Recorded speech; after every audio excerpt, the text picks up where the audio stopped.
Howdy all, particularly Andy and Aaron. Talked to Andy on the phone today and told him I was in Longreach, and he gave me a heap of places to go and see. So first cab off the rank is the Australian Stockman's Hall of Fame. So I'm out in front of that, and then I'll wander over and have a look at the Qantas one. But lovely people here. I've spent a day here already, but I'll just do a bit of a video now for you guys. G'day all. G'day Sarah. Things are going well.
My name is Stewie Bryant, and I'll tell you what, the flies have been really bad out here this morning. You guys getting the flies up there?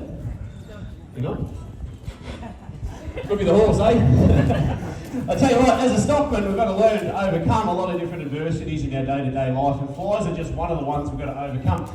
You guys are probably lucky enough when you travel around the outback to probably carry a bit of fly spray or even a bit of insect repellent, that sort of thing. Stockman doesn't carry that sort of luxury, so he's got to be a little bit more creative. This is one of the best ways we've found to keep those flies at bay.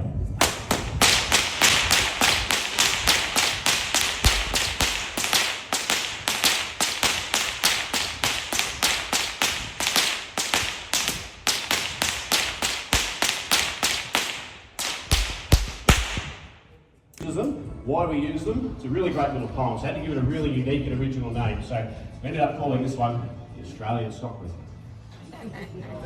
There's something about that sound that'll stir you up inside. It's that crack of an Australian stockwhip, made best from kangaroo hide and flashing through the air faster than the speed of sound and breaking back against itself as it's pulled towards the ground. Lying dormant there in a leather side, a craftsman makes his start. By cutting the strands with calloused hands, he splits that hide apart. In 4 or 8 or 12 or more, those strands are cut precise, and then they're plaited around the belly before the craftsman's eyes, and then taper as he goes, which gives the whip its drive, and then plait by plait and strand by strand, the stock whip comes alive. Now we bind the handle and we tie the fall. Now the whip's becoming clearer, and we join it all together at that knot they call a keeper. But maybe the most important part is that cracker at the end. He's tied aboard with a sheep bend knot. Now you're ready for it to send, for he's the one that does the work on the whip which he is bound, soaring through the air at whistling speeds to break that speed of sound.